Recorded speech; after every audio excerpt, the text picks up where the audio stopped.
ದಿನೇ ದಿನೇ ನಮ್ಮ ತಾಲೂಕು ಭೂಗಳ್ಳರ ಹಾವಳಿ ಕಪಿಮುಷ್ಟಿಗೆ ಹೋಗ್ಬಿಡ್ತಾ ಇದೆ. ಅಧಿಕಾರಿಗಳು ಯಾವ ರೀತಿ ಅವರಿಗೆ ಸ್ಪಂದಿಸ್ತಾ ಇದ್ದಾರೆ ಅಂತಂದ್ರೆ, ರೈತರನ್ನ ಕಡೆಗಣಿಸಿ ಹಣ ಇದ್ದವರಿಗೆ ಬಲಾಢ್ಯರಿಗೆ ಯಾವ ರೀತಿ ಸಹಕಾರ ಕೊಡ್ತಾರೆ ಅಂತಂದ್ರೆ, ಅವರು ಬೆಳಗ್ಗೆ ಕೊಟ್ರೆ ಸಾಯಂಕಾಲ ಪಣಿ ಬಂದ್ಬಿಡ್ತದೆ. ಅದೇ ನಮ್ಮ ರೈತರು ತಿಂಗಳುಗಳ ಗಟ್ಲೆ ಅಲಿಬೇಕು, ಅಳಿದ್ರೂ ಪ್ರಯೋಜನ ಇಲ್ಲ, ದುಡ್ಡು ಕೊಡದೆ ಕೆಲಸ ಆಗಲ್ಲ. ಹಿಂಗಾಗ್ಬಿಟ್ಟಿದೆ.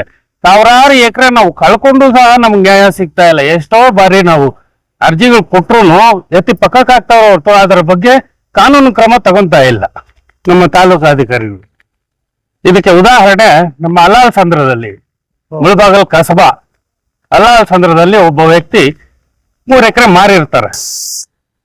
ಕೊಂಡ್ಕೊಂಡವ್ರು 3 ಎಕರೆಗೆ ಫೆನ್ಸಿಂಗ್ ಹಾಕೊಂಡ್ರೆ ನಮ್ದೇನು ಅಭ್ಯಂತರ ಇಲ್ಲ. ಆದ್ರೆ 5.5 ಎಕರೆಗೆ ಫೆನ್ಸಿಂಗ್ ಹಾಕೊಂತಾರೆ. ಯಾವ ಕಾನೂನಡಿ ಕಾನೂನು ಅವ್ರಿಗೆ ಎಷ್ಟು ಸಹಕಾರ ಕೊಡ್ತಾ ಇದೆ ಅಂತಂದ್ರೆ, ನಮ್ಮ ಸರ್ಕಾರಿ ಭೂಮಿ ಹೋಗ್ತಾ ಇದೆ ಅಂತ ಆ ಕಡೆ ತಿರುಗಿ ನೋಡೋ RI ಇಲ್ಲ, ಸೆಕ್ರೆಟರಿ ಇಲ್ಲ, ಹೇಳಿದ್ರು ತಲೆ ಕೆಡ್ಸ್ಕೊಂತ ಇಲ್ಲ. ನಾವು ಸರ್ಕಾರಿ ಜಮೀನು ಉಳಿಸ್ಕೊಂಡು ರೈತರಿಗೆ ಕೊಟ್ರೆ ನಾವು ಉಳುಮೆ ಮಾಡ್ತಾರೆ, ಏನಾದ್ರು ಉಪಯೋಗ ಆಗ್ತದೆ ಅಂತಂದ್ರೆ ಈ ಭೂಗಳ್ಳರಿಗೋಸ್ಕರ ಅವ್ರು ಸಹಕಾರ ಕೊಡ್ತಾವ್ರೆ ಹೊರತು ನಮ್ಮ ರೈತರಿಗೆ ಸಹಕಾರ ಕೊಡ್ತಾ ಇಲ್ಲ. ಇದನ್ನ ಕೂಡಲೇ ಎಚ್ಚೆತ್ತು ತಾಲೂಕಾಧಿಕಾರಿಗಳು ಏನಾದ್ರು ಆಕ್ಷನ್ ತಗೊಂಡು ಅದನ್ನು ತೆರವುಗೊಳಿಸಿ ಬಡ ರೈತ ಕಾರ್ಮಿಕರಿಗೆ ಏನಾದ್ರು ಕೊಟ್ರೆ ಸ್ವಲ್ಪ ಉಪಯೋಗ ಆಗ್ತದೆ ಅಂತ ಮಾಧ್ಯಮಗಳ ಮುಖಾಂತರ ನಾನು ಮನವಿ ಮಾಡ್ತಾ ಇದ್ದೀನಿ. ಒಂದು ವೇಳೆ ನೀವು ಮಾಡ್ಲಿಲ್ಲ ಅಂತಂದ್ರೆ ನಾವೇ ರಸ್ತೆಗೆ ಇಳಿದು ಉಗ್ರ ಹೋರಾಟ ಮಾಡೋದಿಕ್ಕೆ ಎಚ್ಚರಿಕೆ ಸಹ ನೀಡ್ತಾ ಇದ್ದೀವಿ. ಮುಳಬಾಗಿಲು ತಾಲೂಕು ಇತ್ತೀಚೆಗಂತೂ ಬೆಂಗಳೂರು ಮೂಲದ ಭೂಗಳ್ಳರಿಗೆ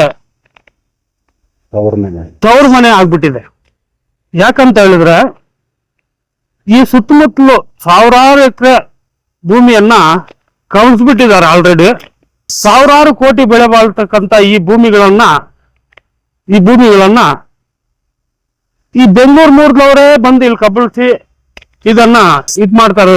ಅದಕ್ಕೆ ಉದಾಹರಣೆ ಏನಂದ್ರೆ, ಅಲ್ಲಾಳ್ ಸಂದ್ರ ಕಸ್ಬಾ ಹೋಬಳಿ ಅಲ್ಲಾಳ್ ಸಂದ್ರದ ಸರ್ವೆ ನಂಬರ್ 44ರಲ್ಲಿ ಇಲ್ಲಿರೋ ಕೆಲವರು ಅಲ್ಲಿ 3 ಎಕರೆ ಭೂಮಿ ತಗೊಂಡು ಮಿಕ್ಕಿದ್ದ ಸರ್ಕಾರಿ ಗೋಮಾಳಕ್ಕೆ 2.5 ಎಕರೆಗೆ ಫೆನ್ಸಿಂಗ್ ಅನ್ನು ಸಹ ನಿರ್ಮಿಸಿರ್ತಾರೆ. ಇದನ್ನ ನಾವು ಪ್ರಶ್ನೆ ಮಾಡಿದಾಗ, ನಾವು ಇದಕ್ಕೆ ನೀವ್ಯಾರು ಇದನ್ನ ಕೇಳಕ್ಕೆ, ನೀವು ಇದು ಏನು ಅಂತ ಹೇಳಿ ದೌರ್ಜನ್ಯನೂ ಮಾಡಿರ್ತಾರೆ.